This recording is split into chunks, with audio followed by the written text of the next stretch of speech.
Hello, everybody, and welcome back to another day of 30 NSG. On today's show, we're going to be talking about Callisto Protocol, Dead Space co-creator departs startup after newest game flops. We're going to be talking about leaked Microsoft documents show that Xbox Series S might be more popular than you think. We're going to talk about Starfield hyped boost Xbox X sales by 1,000% on Amazon. And then we're also going to talk about 10 years after Xbox One's debut, Microsoft really will kill physical discs. So those are the 3 or 4 articles that we're going to be reading this morning. If you guys like what we do here, we just read the news and have conversations with you, the chat, 100% part of the conversation. We do this Monday through Thursday from 10 o'clock in the morning to about noon Eastern time. If you like that, hit that like button down below. Hit the subscribe button if you like to go above and beyond that. And if you like to go above and beyond that, you can become a member as little as $5. So we do appreciate you very much. Swansea's Stealth, Water, Kylo, Silent Warrior, Jesse Mack, good morning. Thank you very much for tuning in, hanging out with us this morning. All right. Let's start off with Dead Space. Co-creator departs startup after the newest game flops. Now, video game developer Striking Distance Studios is a subsidiary of the Korean publisher Krafton Inc. The appointing new management several months after the commercial flop of its first game. Now, the chief executive officer, Glenn Schofield, is leaving, and Krafton representative confirmed that Wednesday, saying that he decided to pursue new opportunities. Striking Distance chief operating officer and chief financial officer are also leaving. Krafton said that all 3 departures were voluntary, which is kind of weird, considering you left, right? Because he made Dead Space, right? They made Dead Space, and then they left Dead Space to go make this. So the Chief Development Officer, Steve Patowis, will take over the CEO. And in a statement, Schofield said the departure was bittersweet, but I know the studio is in excellent hands. Schofield founded the studio in 2019 to make spiritual successor to Dead Space, and the sci-fi horror series he co-created while working on Electric Arts, Inc. Now, in December 2022, the company released the Callisto Protocol to mediocre reviews. In January, the analyst said the horror game was on track to sell 2 million copies, missing Craft's target 5 million copies that they wanted to sell in recent months. Now, Striking Distance laid off more than 30 staffers, and the company's website now shows around 90 employees. Now, the shakeup in the California-based game developer is reflected in the turbulent nature of the video game industry. Big-budget games take years to make and can cost hundreds of millions of dollars, which means a single miss can severely damage the game's company prospects. The new franchise are rare in the industry, and there are also let me get this straight. New franchises are rare in the industry. No, they're not. New franchises happen all the time.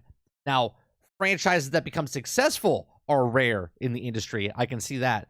So where most big budget games are based on established intellectual properties to mitigate the risk, Callisto Protocol was marred to glitches and performance issues, hurting the chances of succeeding in competitive market. A month after it came out, Electronic Arts released a remake of Dead Space to critical acclaim. See, now that's the real thing that I think they kind of cut the legs out, right? Now, was Callisto Protocol, who published it? Who published Callisto Protocol? Was it EA? See, I don't know. I'm not big into these type of games. Let me see. Callisto Protocol. Developer, Striking Distance Studios. But who published it? Doesn't say.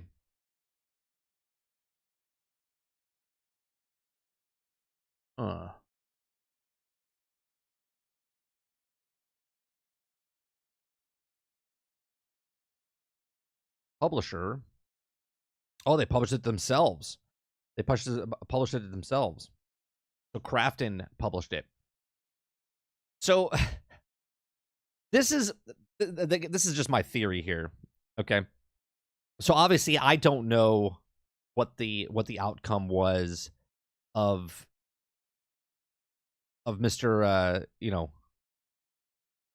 of Glenn Schofield here when he worked, or what his relationship was when he worked for EA and left EA to start his own company, right?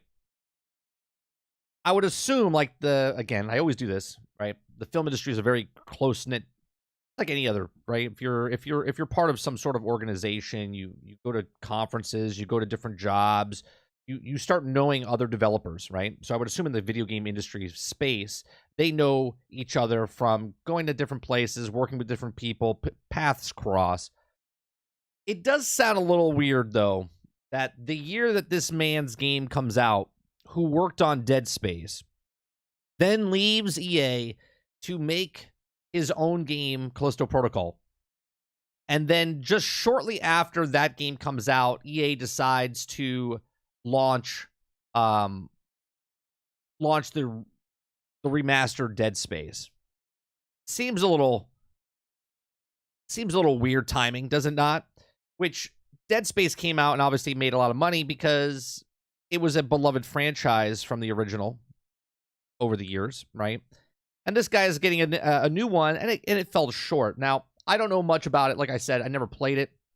So let's look at some of the reviews. Let's look at some of the reviews for it. The Metacritic for Callisto Protocol, probably an 8, and that's a trash game. We all know. Oh, no, it's actually a lot lower than that. It's actually a 69 on Metacritic. Metacritic was a 69, and user score is 6.9. So apparently it didn't do very well when it came out. And it was supposed to make, they wanted to make 5 million, and it only went on to make 2 million copies sold, which is, you know, that's a problem. Now, here's the way I look at it, right? Travis yesterday in Discord asked a question about, you know, video games. Do developers need to make a game, and why do they put microtransactions and all this stuff? And microtransactions don't mean all of a sudden bad game, right? And Callisto Protocol doesn't have microtransactions, but my motto in anything you do in life, right? In video games, it would be make a game, sell a game, right? And I said this in Discord the other day. I said that it's like Nike's Just Do It. Like, if you want to go do something, just do it. Be the best no matter what you do. You make the best game that you could possibly do, right? Now, if the developers did that, no matter what game it is, if it's Callisto Protocol, if it's Redfall, Starfield, Cyberpunk, Battlefield, right? If the games come out and they're successful, okay, they're successful, then the game stands on its own merits because they make a game. And the make a game part for video game means that the video game developers, the publishers, they're putting 100% of themselves in that game to make this the best product that they think is going to be popular when it comes out. And sometimes, just like in movies, you make a project and you put it out there, and sometimes it bombs. This is why 3 out of every 10 movies from a production company that are made make profit. One's a blockbuster, 2 will make money or just below money, and everything else loses money for them. So in video game terms, when you're putting up hundreds of millions of dollars, you better make sure that you're doing the best to your abilities to make the greatest, latest game that people are going to play. Because if you make a game, then they sell a game. Okay? If you put a half-ass attempt into, and again, I'm not saying Callisto Protocol did a half-ass attempt. I'm just saying if you make a game, the game will sell because it speaks for itself. If that's through organic growth, if that's through, you know, word of mouth, you know, people buy it and play it and they're like, oh man, this is good. Did you play this game? Obviously, there's got to be a push, but not all the games make it. Not all games make it.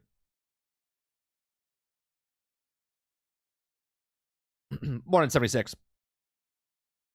That's right, Water. It's trash. Not really, but I'm just not a big fan. I played Dead Space 1, and I didn't play Dead Space 2. Was there a Dead Space 3? I think there was. And then Callisto Protocol, it looked okay, right? That's the one where you could murderly kill yourself multiple times in brutal ways. And I was just like, yeah, it looks okay. Just like Immortals of Aveum, just looked okay.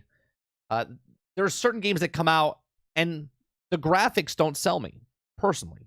Right? Graphics look good. I'm like, yeah, cool. People were hyped for it. People might have had a lot of fun with this game. But obviously, the industry speaks. Okay? And the industry said that this game was not worthy of good scores, and it's not worthy of making 5 million sales. So, Dead Space was a very good franchise. Yeah, but do you find it weird, though, Stealth, that that Dead Space remake launched around the same time as this brand new game from one of the guys that worked on Dead Space? Kind of weird, right?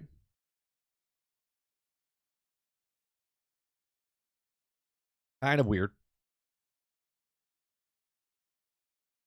I don't think anything is coincidence.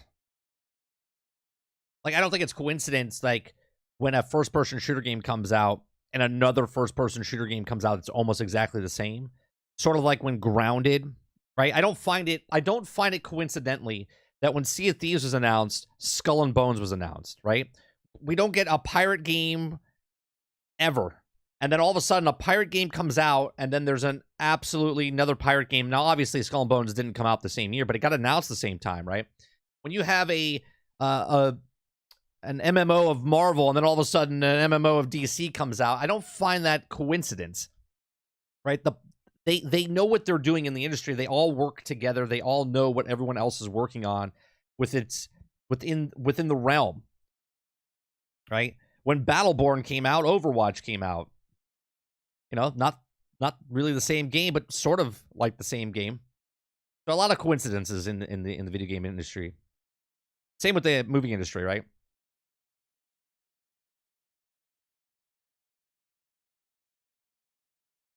All right, let's go to the next one. Can we really call Skull and Bones a pirate game? I mean, we could back when they announced it, Water. That's what I'm saying. I just find it funny that you can announce a game that's not out, and then all of a sudden 2 games? You're like, wait, 2 games? They're pirate games? 2 games that are, whatever, insert genre here.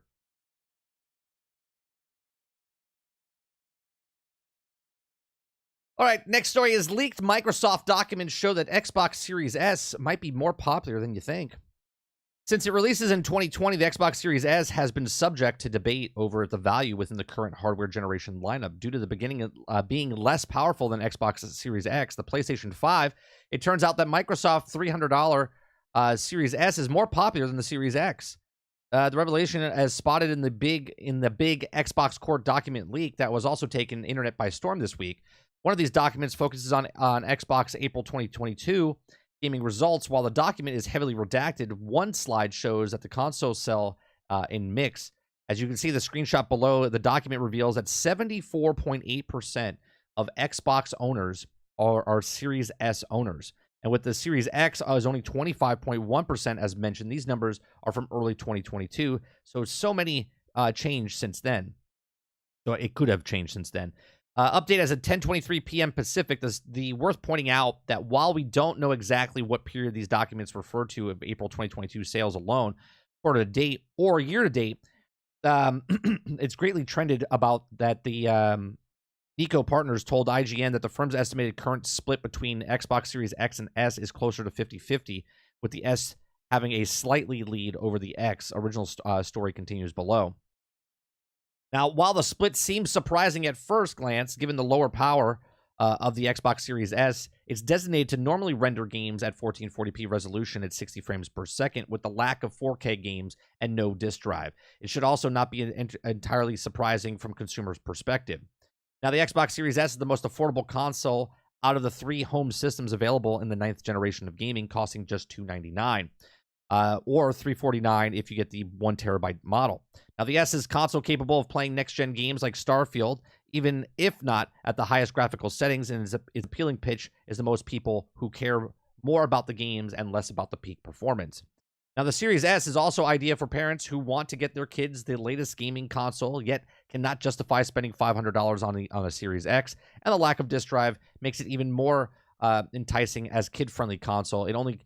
If only because the kids do not need to worry about losing or damaging the disc, as all of the games are digital. This does not even factor in how the S is arguably the more portable-friendly 9th generation console, and even has its own exclusive external display accessory that connects to the rear of the console, which is separate from. It's not an Xbox thing.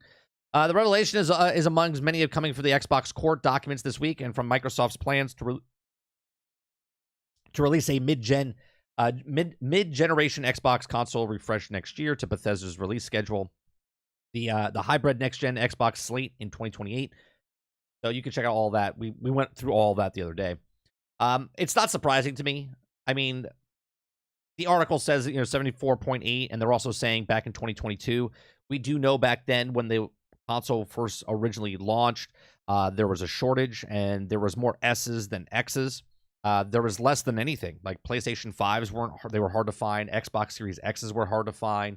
But miraculously, the S's were there, and they weren't selling very well when they first came out. PlayStation 5s were selling more when they came out, still selling more. But the S's, and I said this before they even announced these consoles. Originally I said there's going to be an S with disc, without disc, X with disc, without disc. That didn't happen. Now with the leaked documents, obviously, it kind of puts more emphasis on what I said, because now we do have a mid-gen upgrade where Xbox Series X is not going to have any disc, right? Well, it does make sense that the Series S discless is selling better. Well, when you put it in stores, the $300 price tag is much more appealing for a lot of family members that don't want to spend $500. And again, we've talked about this in the past. You can get a $300 system plus Game Pass for an entire year for $20 less, okay, than you can get a PlayStation 5 or an Xbox Series X. So regardless of the power, majority of the population that plays games doesn't really care about 1440p or if it's 1080p or if it's 4K.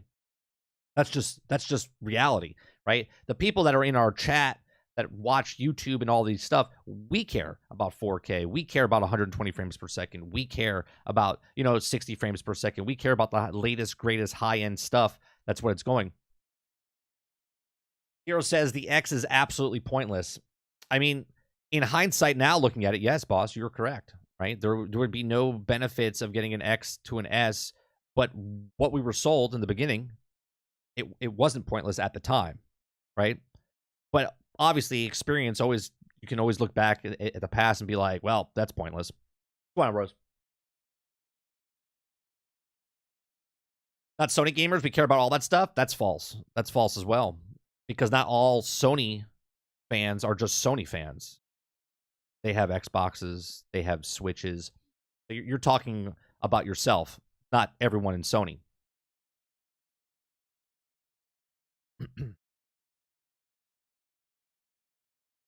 They need to break off from the S. Well, it's impossible. They can't.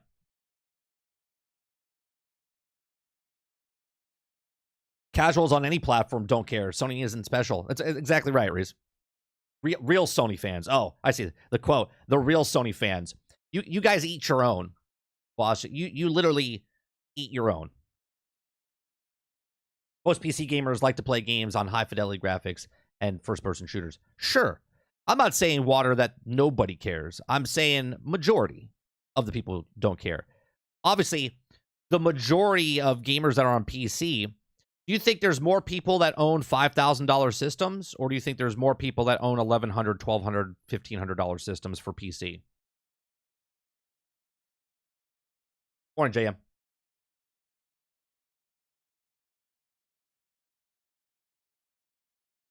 Because I guarantee you there's more people that own, pre-built $1,200, $1,500 than the 4,000, 5,000 systems.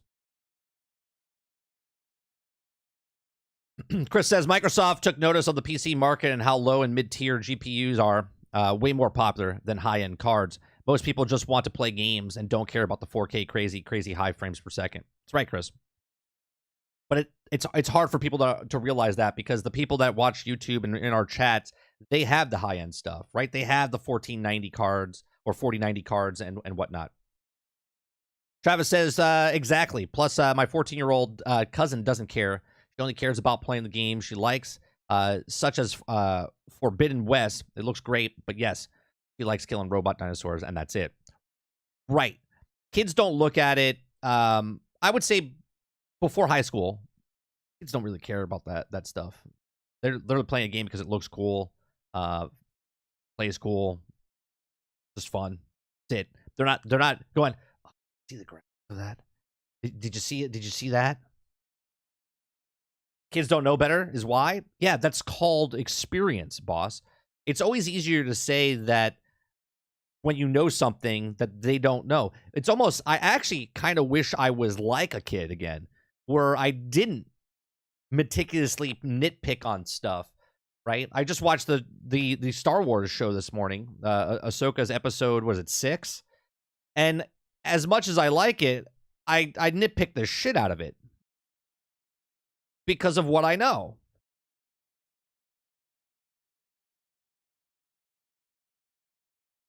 Oh, on the ladder for sure. Most people aren't going to spend $5K for a gaming rig, right? But that's what I'm saying. So when people come in here and say that, we don't like that, like Boss saying Sony, the real Sony fans and stuff like that, right? Like what's a real Sony fan? Someone that owns a PlayStation, just a PlayStation. They own everything about a PlayStation. Do they own a PlayStation and a PC? Because we know that answer. Boss owns a PC and Sony, right?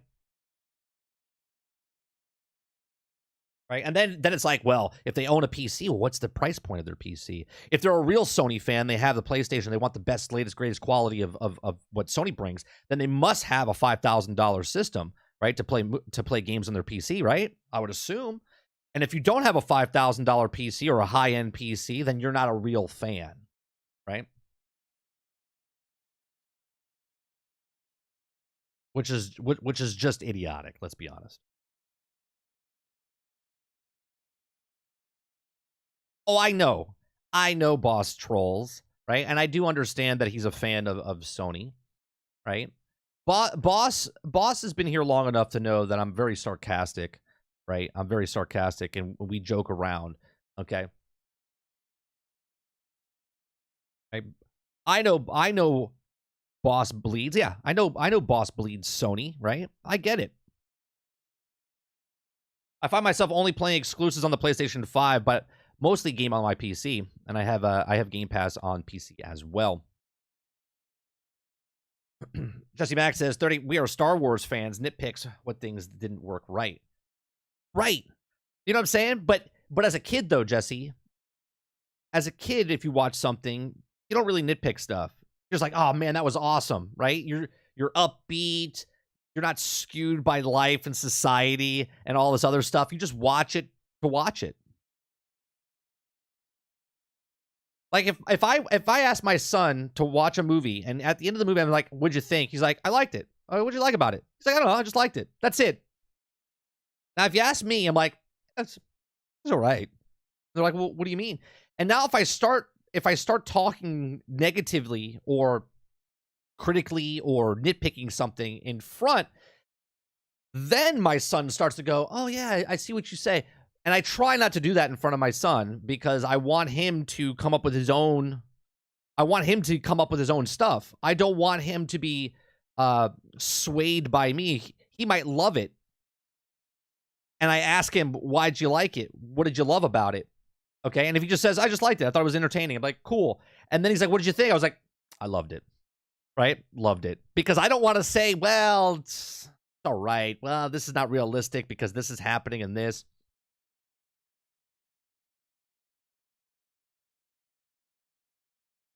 Water says getting older made us go either two ways. We don't really care or we nitpick about everything. That's what life does to you. Yeah. You get beat up and pushed out. You know what I mean?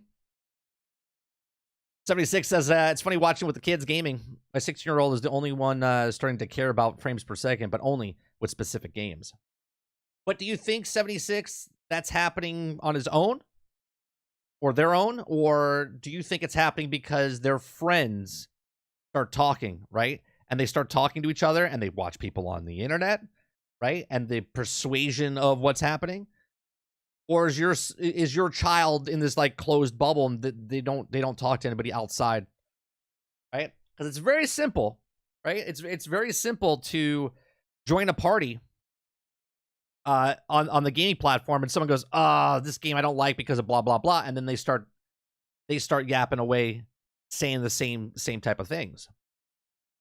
Called wisdom, right?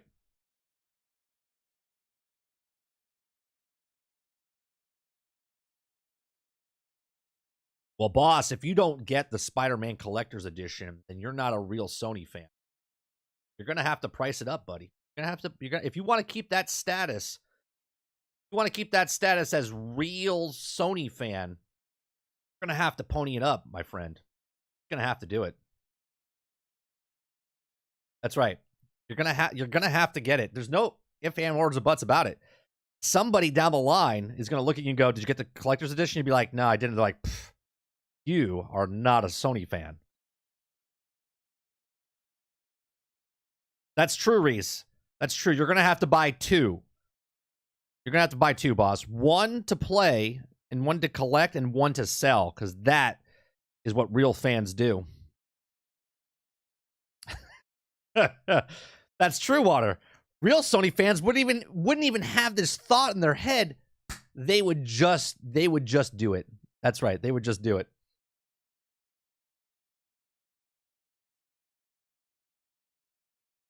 They would just react. I can't even believe you typed that in chat, boss. Man, you're just gonna have to suck it up.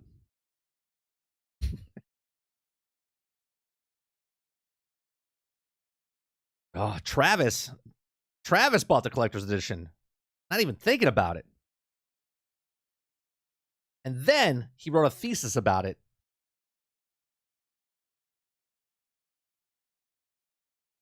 "76 says it'll be interesting to see if my 11-year-old starts talking about frames per second." I'm telling you, that's what it is, right?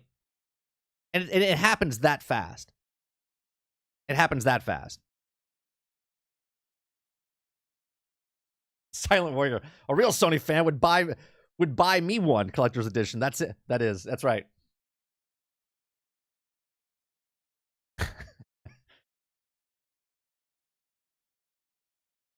Screw the light bills, cable, hell, internet bills. Just buy $50,000 collector edition. Let's go.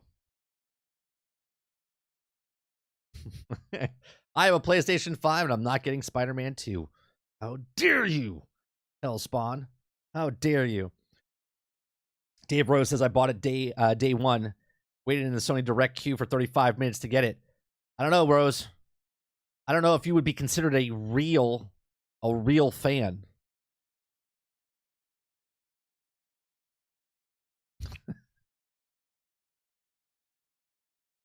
Travis's next thesis is called Xbox. It didn't renovate the wheel.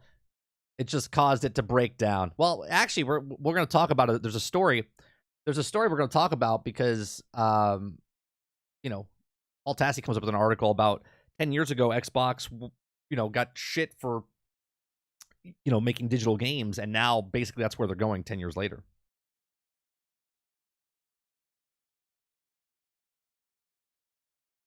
Stealth says $400 for a statue or add a little bit more to get the PlayStation 5 limited edition console instead. Stealth, that sounds like you're not a real fan. You would get both without even asking that question. Come on. You guys are exposing who's real fans and not if you're asking about if you should buy a $400 collector's edition.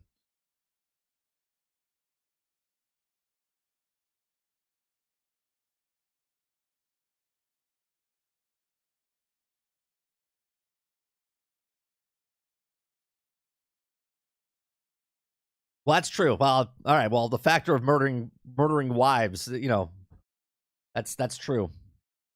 You don't want to get that slanted eye or how much? How much did you spend? You're like, listen here. I'm the man of the house, and all right, I'll return it. All right, what kind of jewelry do you want? What kind of jewelry would you like?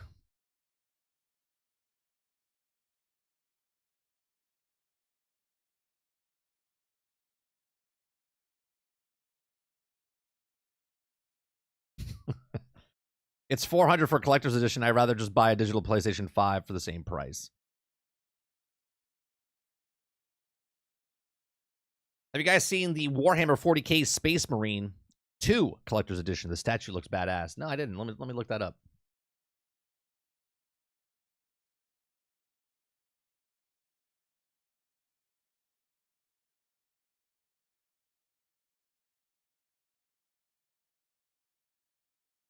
Oh, I think we did. Yeah. We put my birth date in. I want to see that.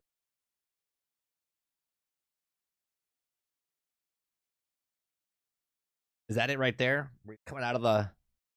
It's just standing in a pool of blood. Pretty cool.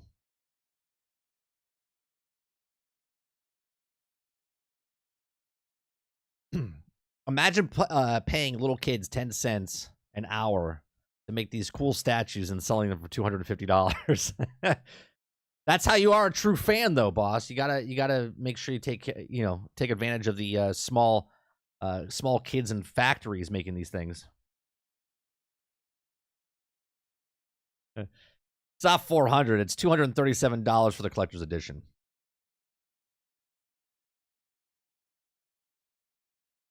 Spider-Man 2 has gone gold now. They're going to work on Wolverine game.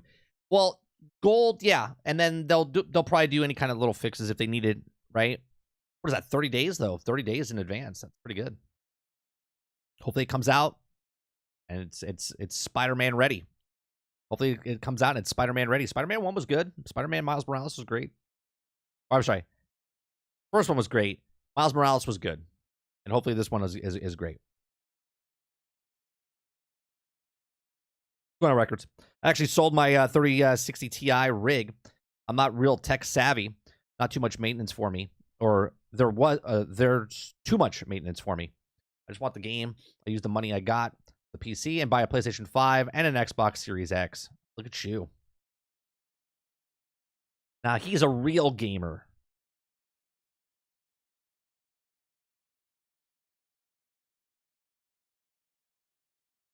Yeah, it looks smooth. It looks smooth, Water. Going the cutting from one Spider-Man to the next looks good.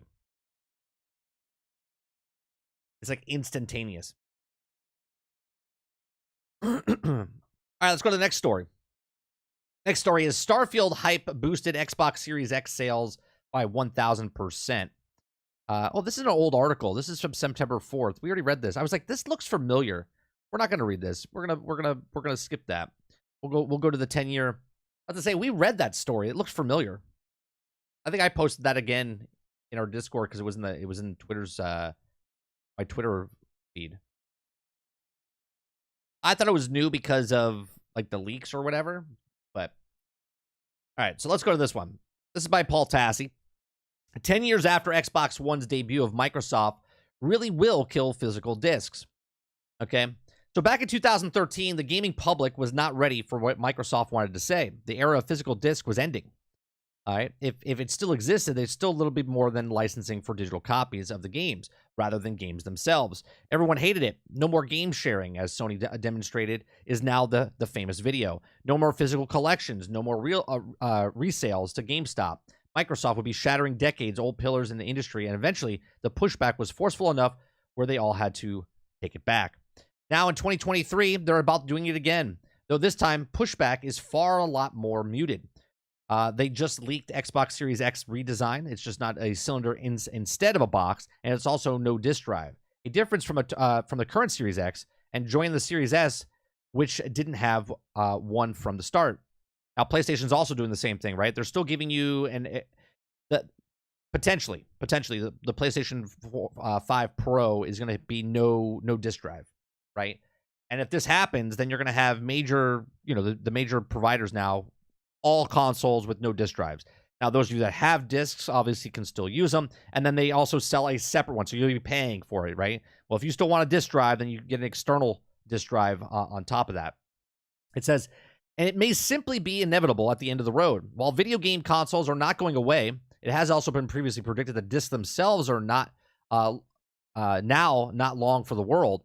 And once the Xbox stops selling its current disc versions of Xbox Series X replaced by the digital cylinder, that will be a zero current Xbox hardware that uses them.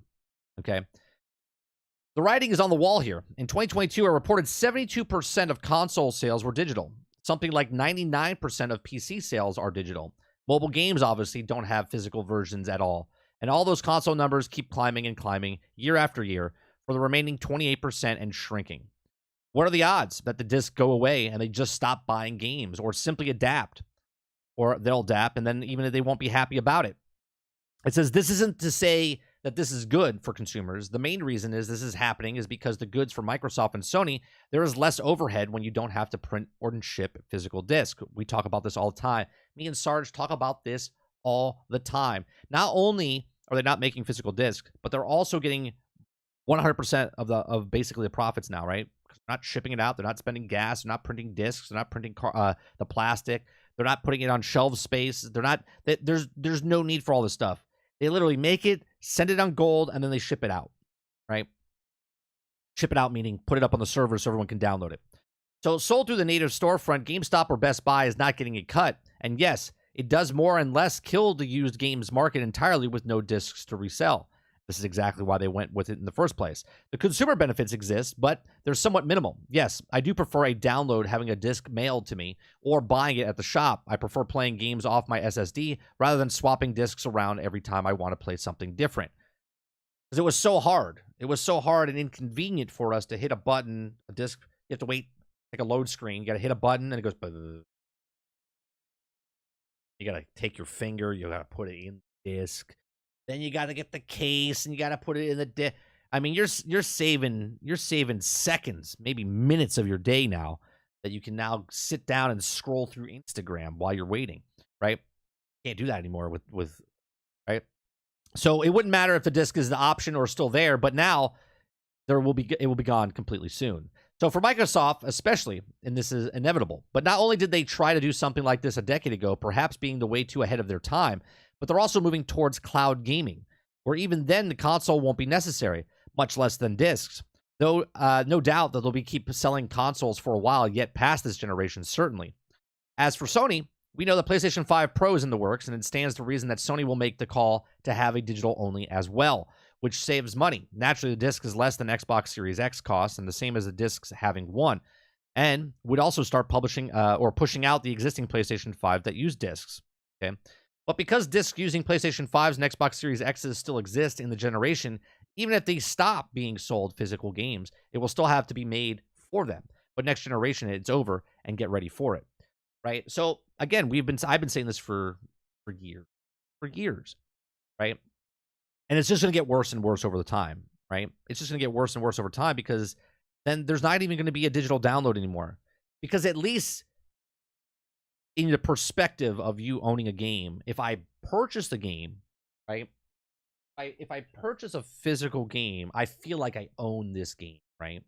I do. Like, this is Ultimate Alliance, right? We talked about this. I can play this. I can put this in my Xbox 360. I still own it. I own this game. No matter what they do, delisted or whatnot, unless my Xbox breaks that can play this, I own this forever. Okay? I can do what I want with it. I can use it as a disc, Frisbee disc. I can put it as a coaster. Right? I can play it when I feel like it. But then Battleborn is what did it to me. And this gets brought up all the time, right? I bought the physical version of Battleborn. I have the disc, just like you saw with Ultimate Alliance. But then they shut the servers down. And I can't play Battleborn anymore. And I was like, that's it. We do not own our games anymore. Okay? It doesn't matter if you have a physical copy. It doesn't matter if you have a digital copy. You have none. It's the feeling of that you own it, but you actually don't own it. Okay? So here we are. 2023, okay? All the games that you download, and those of you that still collect the discs because you like the physical discs, you don't own those. You don't own those. I don't own them. You don't own them. You feel like you own it, but at any moment, they could just shut down the servers and it would be gone. Just like that, okay? Now, another problem with digitals is that if I buy everything digital, right? If I buy everything digital, and then all of a sudden, I'm stuck on their ecosystem. I can't get away from the ecosystem. I have sunk cost fallacy in that console. So no matter what, right? If I sell my Xbox and my account and everything's gone, right? I don't have access to those games anymore. Okay. You can say the same with physical. Like if I sell my Xbox, I don't have it, and I sell my games, I don't have it anymore, but I still own those games. You stop paying for Game Pass, right? You stop paying for PlayStation Plus, right? You don't have access to those games anymore. And even if you bought those games, right? You stop paying for internet, most of the time, you don't have access to those games anymore. It is. That's the whole reason they originally wanted to do it, boss. Because when GameStop made billions and billions of dollars, right? This is why GameStop was going under. Billions and billions of dollars were being made by GameStop because if I bought Ultimate Alliance, okay, and now they made money off of this disc from me, okay, but now I take this disc and I give it to GameStop, okay, and then you go to GameStop and buy this disc. They didn't make money off of you. GameStop made money off of you, but they didn't make money off of you, right? Xbox or PlayStation didn't make money off of you. So they were like, wait a minute. There's this many people playing this game. Like someone would beat it, play it, give it, and then someone else would buy it. And they started losing millions and millions of dollars. So like, we got to stop this. How do we do this? And this is why they chose to do digital, because digital games is that you can't resell it. Once you buy it, you're in. Well, now what's smart on Microsoft's part, now you're just paying for Game Pass, right? Now you're just paying for Game Pass.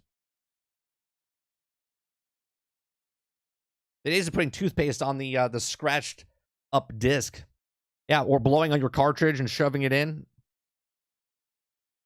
But for the last few generations, you've been buying access. We own nada. That's exactly right, Reese. You can only own a game that you can play on disc without the internet connection.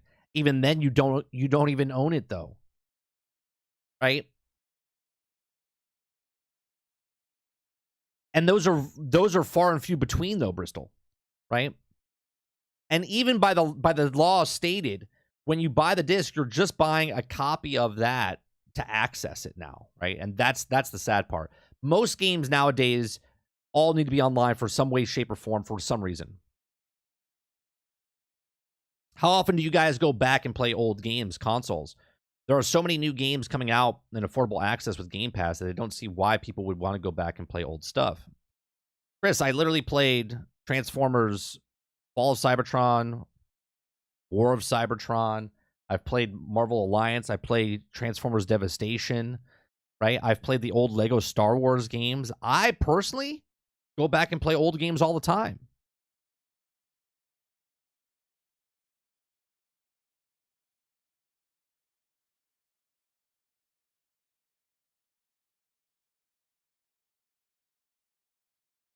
Like a statement like that saying, well, how often do you do it? People do it. It's almost like saying, like, I'm not going back and playing Atari games from like 40 years ago, right? We're talking about games that are out less than a decade ago.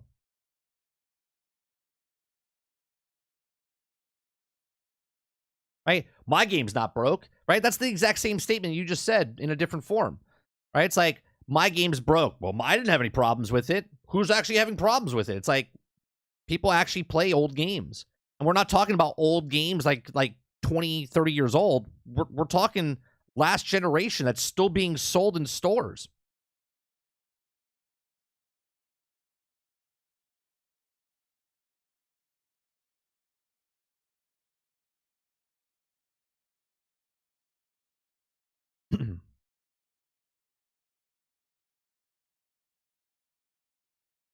I have a camper with an Xbox One X, and the only games I have I can play off of grid is limited selection, but I own them forever in a way. Absolutely, Bristol. And there are certain games that you can still do it. Not anymore. Not anymore. My 360 is the only way I can play Rock Band, so I play when I have a friend over. For people you have never owned a game, you have always owned a license that allows you to use the company's software for your access and revoke any time for any reason for any point. Yeah. Terms of service. That's exactly right. Right. And to me, it's a shitty part of the thing, right? Because I looked the other day, I have like 600 and something games. Right. I used to have 600 games on my shelf, and now I have it on my virtual shelf.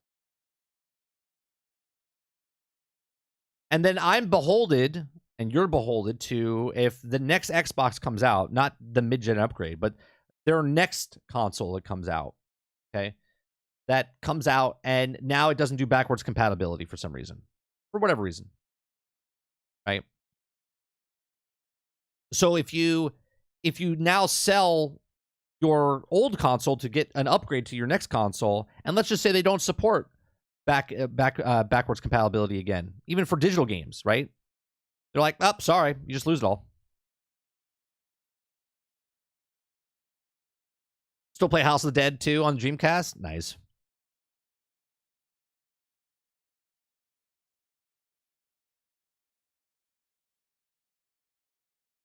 And the more and more that excuse me.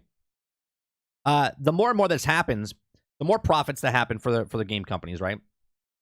You have the sunk cost fallacy because this, as soon as you buy a discless version of anything, PlayStation, Switch, right? This is why Switch is actually really popular, right? Switch is really popular because there's still discs, like cartridges. Okay, the small fat form factor of it. This is why Nintendo sells more basically than anybody else, right? Sure, people still buy digital goods on the Switch, but the cartridges are like super tiny, right? Switch is popular because of Nintendo. The Switch is popular because of a lot of different things. People like the games. They like the first-party titles. They like Nintendo. They like that you still have physical discs or physical cartridges, right? I guarantee you there's more people buying physical goods for Nintendo than any other company.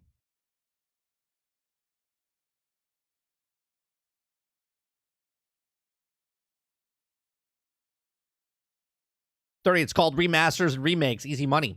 Yeah, but I'm not getting that, right? I'm not going to buy, if I own, right? Now, obviously, I have Game Pass, and they put Mass Effect Legendary Edition, which I haven't tried, right? Because I own the Mass Effect series. But I have the Mass Effect series, right? I'm not going to buy a Mass Effect series again. I want new games. I want new games and stuff. But the more and more, I want an option. I want an option. And I would love an option. If they're charging $70 now for digital games, then I want a physical copy for less money.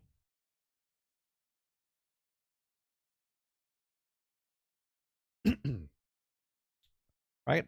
Or if the physical disc is $70, then I want a discount for digital.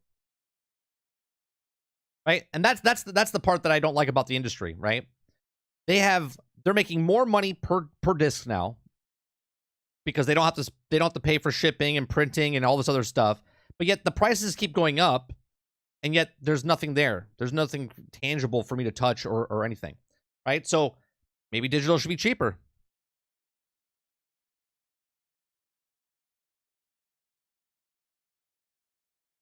Right? They make 100%.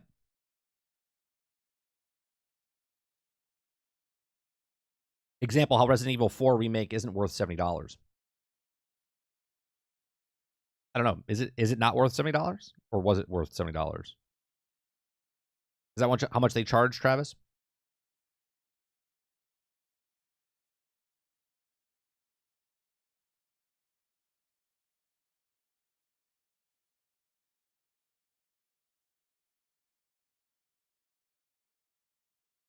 It wasn't. You're saying nope. So an example of how Resident Evil 4 remake isn't worth $70.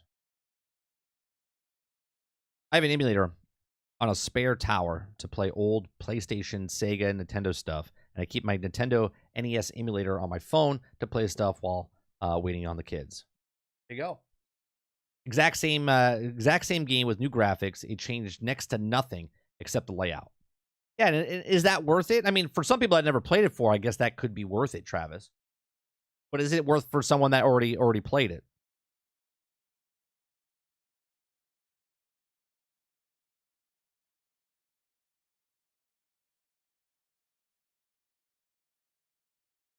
Bristol says this is why Game Pass is such a great value. Right, but it also does a conditioning of it, right? And again, I'm not saying if it's good or bad for individuals. I'm just saying as a whole, Game Pass kind of gives you that mentality of when a game comes out, you're like, is it on Game Pass, right? That's the first thing you ask. Is that coming to Game Pass? Right? So it's already conditioned us. Imagine what it's doing to the younger generation. For instance, my son, every time a game is announced, he's like, when's it coming to Game Pass? I'm like, not all games come to Game Pass. But in his mind, at 9 years old, he's thinking that all games that are announced, doesn't matter if it's PlayStation or Xbox, he sees a game, he's like, is that coming to Game Pass? I'm like, nah, it doesn't work that way. Like yesterday, I had a conversation with my son. because I was listening to a content creator and they were bitching about PlayStation and Xbox. And my son literally goes, aren't they the same? I'm like, what do you mean? He goes, well, aren't they the same? And I'm like, what do you mean the same? I was like, they have different games. He's like, yeah, but they have like their game for that system and they have this game for this system. He goes, but aren't most games on most platforms? I said, yeah. He's like, so they're the same. I said, they're the same up to a certain point. He's like, yeah, but they both play games. I'm like, yes, they both play games, right? He's 9. He doesn't care, right? He's not looking into trying to break it down and which one's better system for what things. I'm like, he plays Spider-Man on my PlayStation 4. He plays Horizon Forbidden West, or I'm sorry, Horizon Forbidden West, Forza Horizon over on the Xbox. He doesn't care.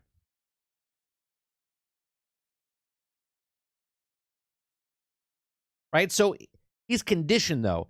So now we're conditioned for Game Pass as, well, the game's coming out, and now it diminishes the value of stuff, right? So if something's a really good game, whatever that game is, put your favorite game, right, that you paid $70 for, and now someone's experiencing that for $10, right?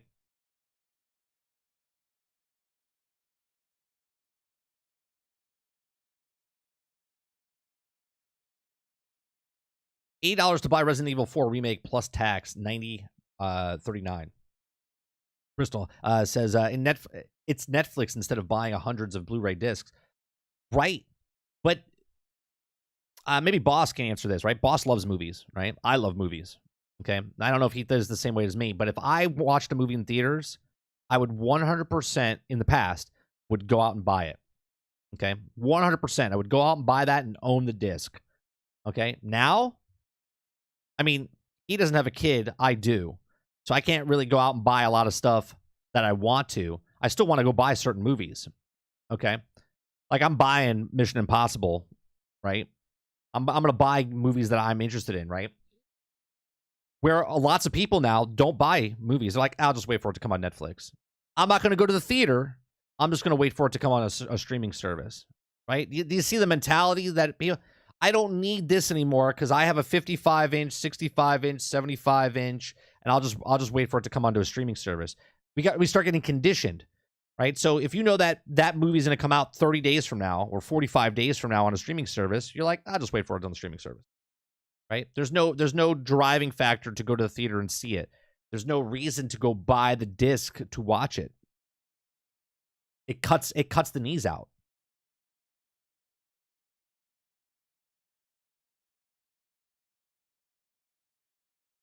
When you with Game Pass and PlayStation Plus, because Game Pass, I don't even watch it then, right?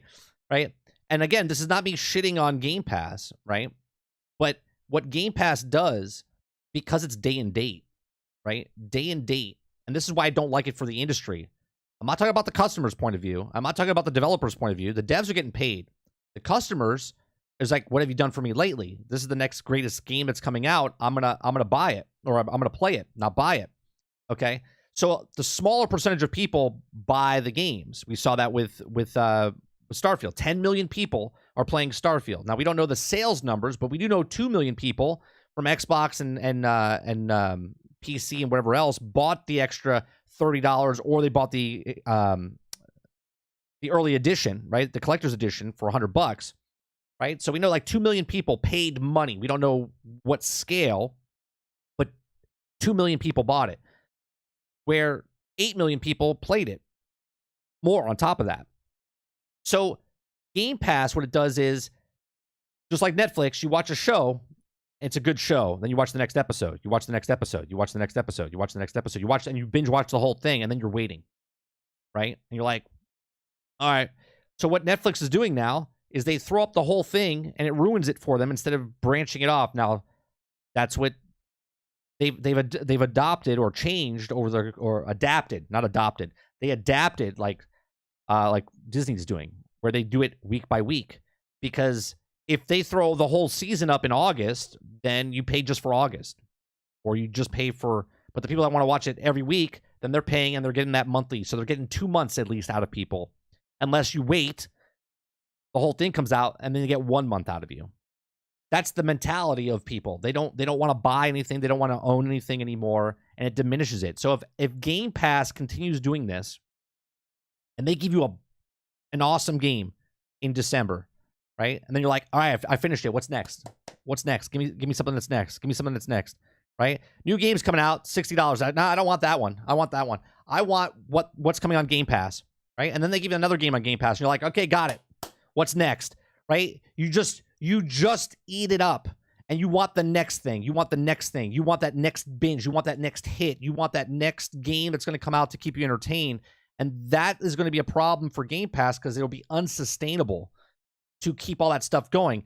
It's not like it takes a day to make a video game.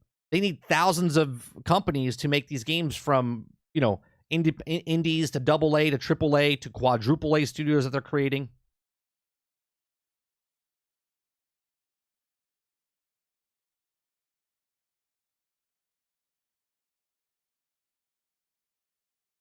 Boss says, yeah, I still do that.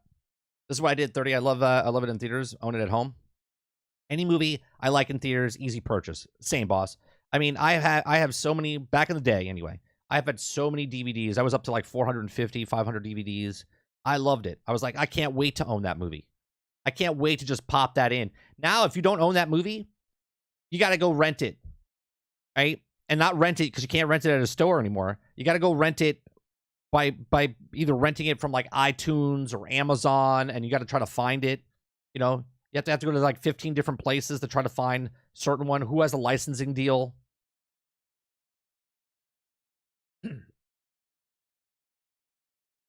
A lot of people I know don't even go to theaters anymore.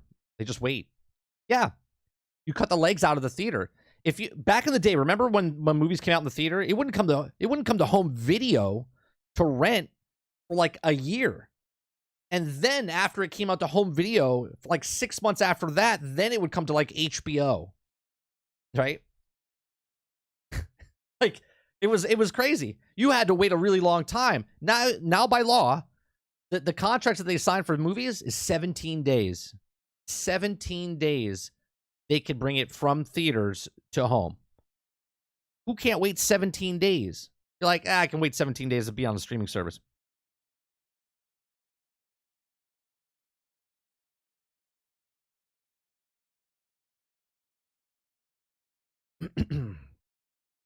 In addition to streaming, there's too much media, so waiting is fine. They also there's no new movies to come on streaming services. Right. Saves money, packaging, printing, going full digital. 100% Twisted. It saves them, and they make 100% of the profit now. 100% of the profits for the digital stuff. Yeah, I did see that new stuff, Mo, for the Exoprimal. The thing that makes me waiting to play work through is all the content that's out there that makes waiting bearable. Nobody is sitting, watching and playing nothing while they wait for the subscription to offer. No one's waiting.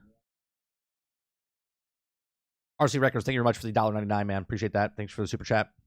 What do you mean by that? The thing that makes waiting to play work, though, is that all the content out there that makes waiting bearable.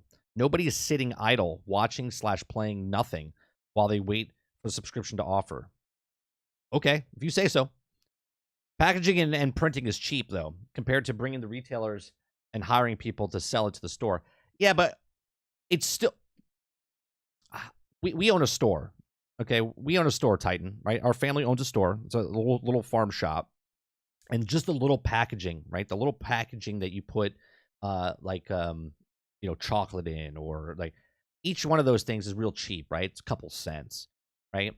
But when you buy a crap ton of those, it becomes really expensive really fast, right? So to say that, well, the packaging is pretty cheap. Yeah, but when you're printing out 20 million copies of that packaging, it gets really expensive.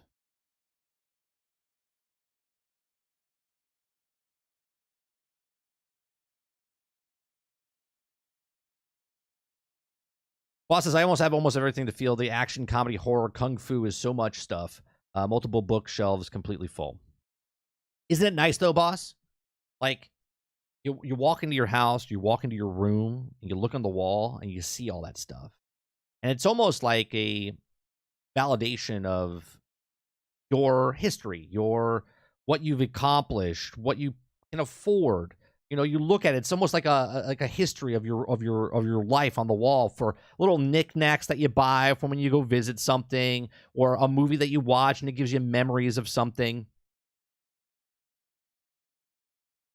Twisted Logic says, I agree with you, 30, but I'm starting to be conditioned that way. From a casual gamer's perspective, Game Pass is an awesome deal. Oh, I agree, Twisted. And I'm not saying in any way, shape, or form that it's not a good deal. I'm saying, as a fan of video games and a fan of, look, I'll buy stuff full price. I'll buy stuff online. I'll buy stuff discounted. You know what I mean? I don't like that. I personally think it's unsustainable. I'm not saying that it's the downfall of mankind and we're going to have to leave Earth because of it. I'm just saying that, look, I hope it does work out for them. I hope that they can maintain. But the nature of who we are as people, once you give an inch, people take a mile, right? You give them one show, they want 2 shows. They want 2 shows, they want 5 shows. They want 5 shows, they want the whole season.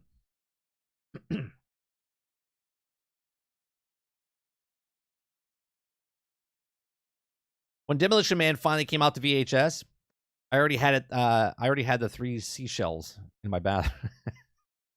30, great example. Amazon Prime Video. They're good movies, rent and buy. Right. But it's still what happens, though, because it's in theaters and it comes out on Amazon so frequent afterwards, people don't go to the theaters. I started buying old box set series when they started cutting out episodes on streaming services because they were problematic to some viewers. That's another thing, 76. That's another thing that's not even mentioned, right? So in movies, they re-edit and take out stuff. And then you like watch it and you're like, something's different about this, right? It's gone. Like history, gone. They change things.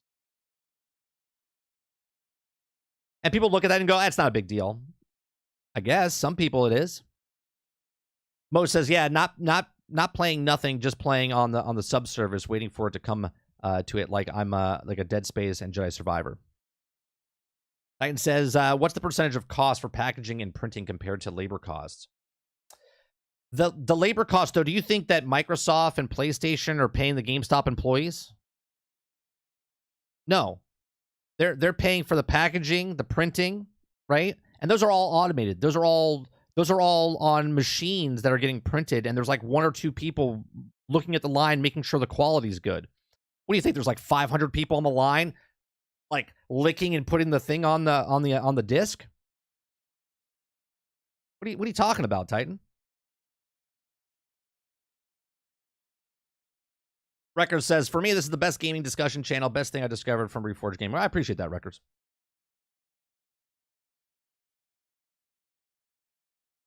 Oh, yeah. Tons of nostalgic movies I've been watching since I was a kid, from Cyborg to Jean-Claude Van Damme to Hellraiser. I was thinking the other day, Bloodsport. I thought about Jean-Claude Van Damme because there was an article about him being Johnny Cage in Mortal Kombat. And they said they wanted to put him in the game for like many, many years because of Bloodsport. And that's one of the reasons they made Johnny Cage for Mortal Kombat. I never knew that. And I was just like, man, Bloodsport was such a good freaking movie back in the day, man. Water says Game Pass will always be great for the consumer, especially those that have kids. But for devs and gaming as a whole, nah. Well, I think there's 2 sides to the devs part, right? For customers, there's never a downside for Game Pass, right? For the devs, it all depends on what kind of game you make. And if you're a small independent developer, and we read that article months ago, Water, about how the independent developers, the people that we're talking about that published Tunic, they said in the early stages of being on Game Pass for small independent companies is awesome. Very, very, very well established. Like, they could make a lot of money real fast, more than they would if it was later in the lifespan. So, for instance, if Tunic came out, right, in the beginning, what it did on this lifespan, it did better than it would if it came out later in the lifespan on Game Pass. Because Game Pass is basically, when you go to Netflix, even when you go to Game Pass it shows you like different genres and different things. On Netflix, it's really hard to find stuff unless you're looking at like what's trending or top 10 or You know what I'm saying? So if you have to scroll past the first thing, even look at Twitch, right? When you go to Twitch, if it's on your screen, you'll look and pick something.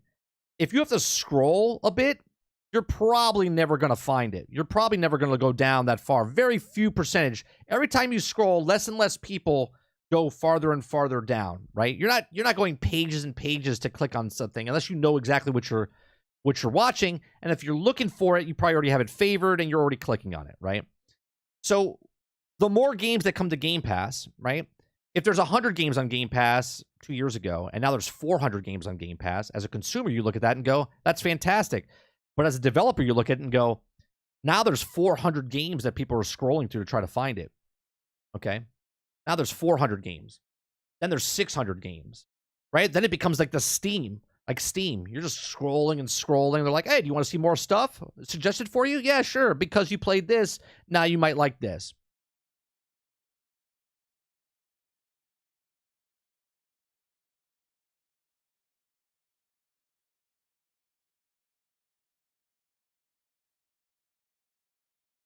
I have a lot of basketball rewards in my room, and I have a gold medal in ball and hockey in Toronto. The tournament in my school won in 2019. I graduated from high school. Good memories. Yeah, when you see that stuff on the wall, if you purchased it, because even if you purchase something, right? If you purchase something, you see it physically on the wall. I don't care if it's a book. I don't care if it's a picture, a painting, something. You look at that, it gives you a memory, and it looks at and shows you, okay, well, I work. Right? I'm working for my stuff. I have this house. This is why we like physical stuff. At least my generation anyway. I don't know how younger people think, right?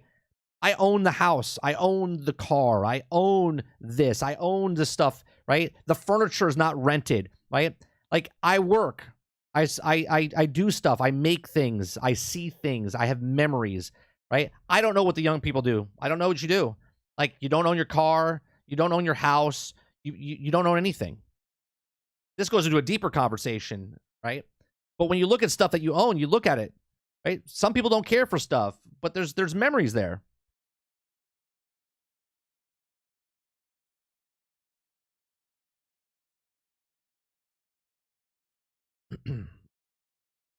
Labor costs and distribution of retailers, I don't know the right term, not an expert. The labor costs though, Titan, when you're making discs, it's just a factory, right? So they do a license, right? So for instance, I know when I was trying to make a board game, you have to do a minimum print run, okay? So when I did a minimum print run, they're like, all right, well, if you order 500 copies, this is what your cost is going to be. If you order 1,000 copies, this is what your cost is going to be. If you order 10,000 copies, that's what your cost is going to be. And you're like, oh, okay, great.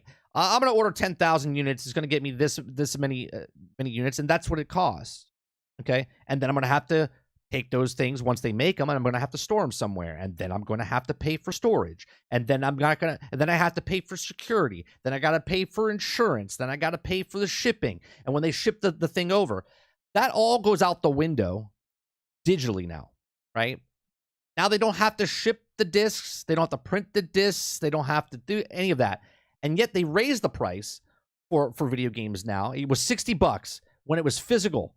Now it's digital and it's 70, 80, 90, 100, 120, 125, 150, 200, collector's edition, whatever it is, right? And they make 100% of that profit now. You know who the original Predator was supposed to be, 30? Jean-Claude Van Damme was supposed to be the Predator, but in his scheduled conflict with the movie shooting. Really? I didn't know that. Predator would have been really short. Oh, you're saying he was supposed to be... Okay. He wasn't supposed to be the Predator. He was supposed to be in the Predator. Is that what you're saying? For one example, I would never have played Gotham Knights. However, now that it's coming to Game Pass, I will check it out. It was the same with Battlefield 2042. Sure. And again, I'm not saying it's a bad thing for consumers in any way, shape, or form. It's a huge value for consumers. And especially like what Water said, with kids. If you have kids and don't have Game Pass or some streaming service, like, you're just blowing money left and right.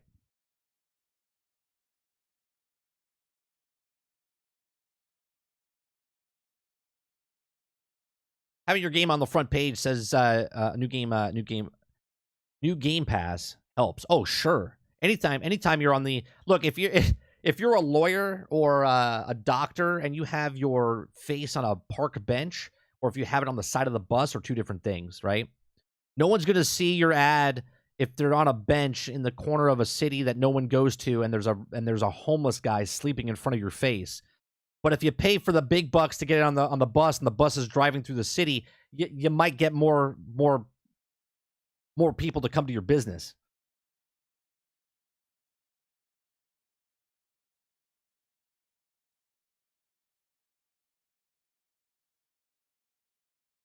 Right, Sarge. That's what I'm saying. It all depends on what devs. It could be really good for devs, especially what the money list that we saw the other day. If you make a game and your game costs $50 million to make, okay, and you're like, we need to sell to make our money back. Now that I said that, let me do some math here, right? So let's say I make a game, it's $50 million over 3 years, 4 years, right? Now I need to divide that. We're selling games for $70 now, right? So I need to sell 714,000 copies. 714,000 copies to make my money back. Right? So now Xbox approaches me and says, "Hey, we're interested in your game, put it on Game Pass." And you're like, "Fantastic." And they're like, "What do you need?" And you're like, "Well, it costs us this much money." And they're like, "Here you go. Here's your 50 mil." And you're like, "Holy Christ. You already gave us our money back?" And they're like, "There you go. Thanks for having your game on Game Pass." And then their game is also on PlayStation, and their game is also on the Switch, and their game is also on PC. So now the dev can go, "Oh, all right, we made our money back, and then we're going to make other money on top of that from the other consoles that we're making, and now we can make our next game." And that gives an ease for the developers. Now let's do it to the other direction. A dev 5 years in the making has a game. It cost them $100 million. They need to make 1.4 million copies sold, and all of a sudden they go, "Well, we'll give you this," and they're like, "But that doesn't cover our costs." Now they have to find the other way of making the money from the other companies because their price was too high. So now the devs have to start thinking, okay, well, if we're making games for Game Pass, we got to keep the budget under a certain amount, okay, which doesn't lower the quality of game, but it lowers what they could do because they got to get it out so they can make their money back. Guaranteed. Nothing's guaranteed in life, right? Nothing's guaranteed in life. But can you imagine being a dev and your budget's already paid off? Look at Cyberpunk. They made all their money back and plus some before it even launched, and then they made another $5 million afterwards. Well, now if you're a small company and Game Pass is there for you and they can give you your money, as a game developer, you want people to play your game. But if no one can find your game, but you still made your money, is that a win or a loss? I mean, you made your money, but is anyone playing your game? If it's hidden underneath the weight of all these other games that are coming out. No,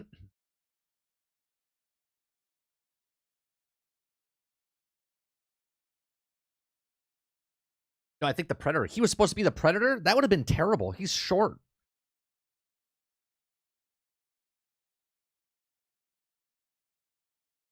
Wasn't the deal with NFTs, digital ownership? I don't know. NFTs were just so ridiculous, Twisted. You can't own anything digital. You can't. You can't own anything digital. At any moment, cryptocurrency, NFTs, anything like that, you own a thing, but someone could take that and you know what I mean? Like if I take a picture of something and then sell you the picture, you only own the digital version of that picture, not the actual picture. I mean, I guess, sure. Yeah, he was supposed to be the Predator. The Predator was supposed to be agile, quick, and deadly hunter, and changed him to a powerful alien hunter instead. Interesting. Okay. Yep, I also read that before. I didn't know he was supposed to be the Predator.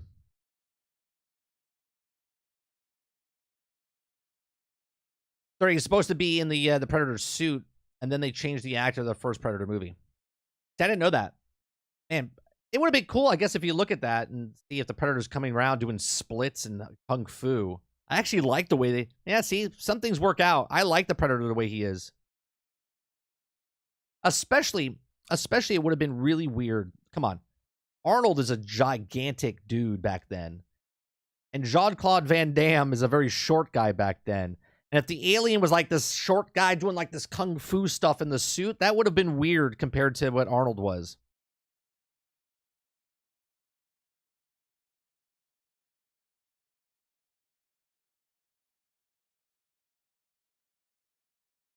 Right, Quintar? Like that, it worked out better, I think. Thinking of watching it because the Star of the Raid series is in it. All right, watch these. I don't have to. It doesn't have to be hidden. Xbox needs to have a better UI for Game Pass. No, but it just look here. I'll go to Steam.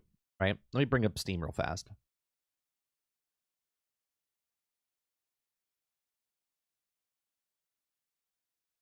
I understand what you're saying, right? They have to pay for stuff to get advertisement up in the front. Okay, obviously, if you click on, if they pay $300 million for, let's say, Jedi Survivor, do you think Microsoft's going to put something other than Jedi Survivor up on the front page? Do you know what I mean? Like, look at how this is. Okay, on Steam. Okay, look, Party Animals is coming out. Okay, they probably paid a lot of money to get Party Animals up on the front there, right? Then you have this list, right? Of right, what was this? 10 games? 1, 2, 3, 4, 5, 6, 7, 8, 9, 10, 11, 12. 12 games. Then after this, if you don't know your specific game, then you're scrolling, right? And you're like, okay, got this. Okay, we got this. Okay, oh, great on the deck, right? Then you're going farther down, right? Then you're scrolling farther down. Then you come to this, and you're like, all right, well, what's new and trending? Well, if I'm a new developer and it's not trending, then I guess it's not like it's popular. And you're like, all right, well, what's the top sellers, right? There's literally just thousands and thousands of games, but on this front page, are you seeing the thousands and thousands of games? No, there's literally thousands of games coming on Steam daily. Daily.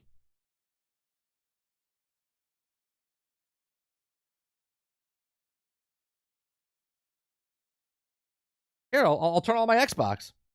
Right? Let's look at Game Pass.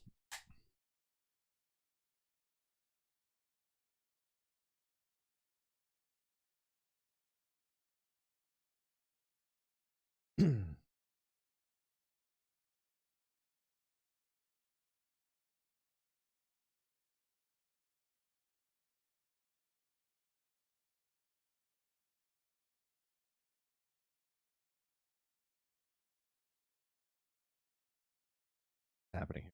It won't. Oh, my stream might be crashing right now. My stream might be crashing.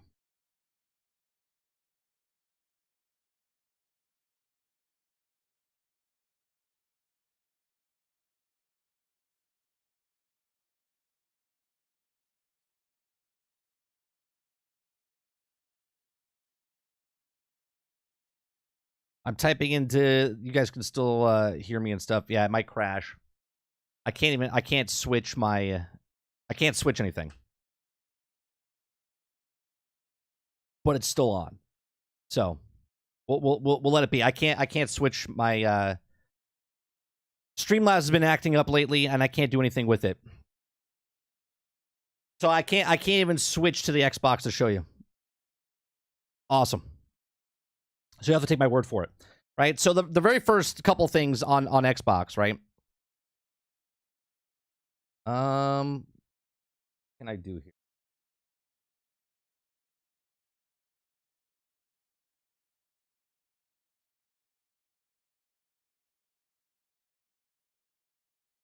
Come on, you dumbass system.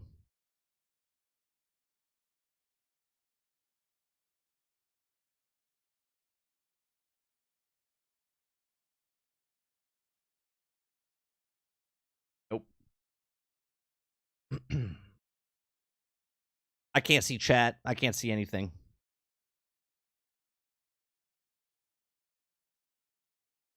God damn it. Give me 1 second, chat. I'm bringing it up on my iPad right now so I can see chat.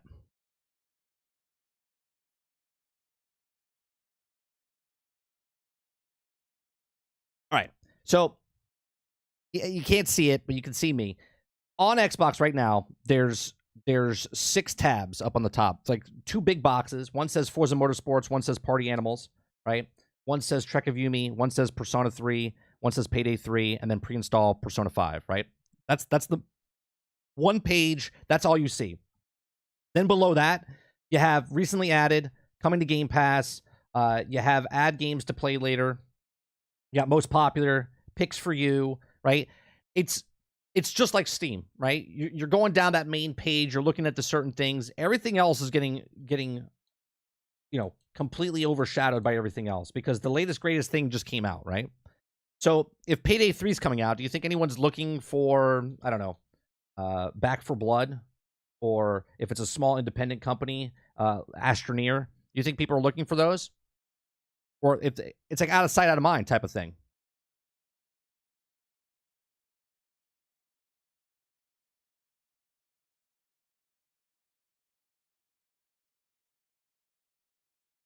All right, I'm going to have to restart. My stream's going to end. It might close down the program completely. I can't do anything. My whole computer's locked up. So I'm going to try to hit this button. It'll probably end the stream. I'm going to try to upload it, or not upload it, but turn back on real quick. So give me a second here.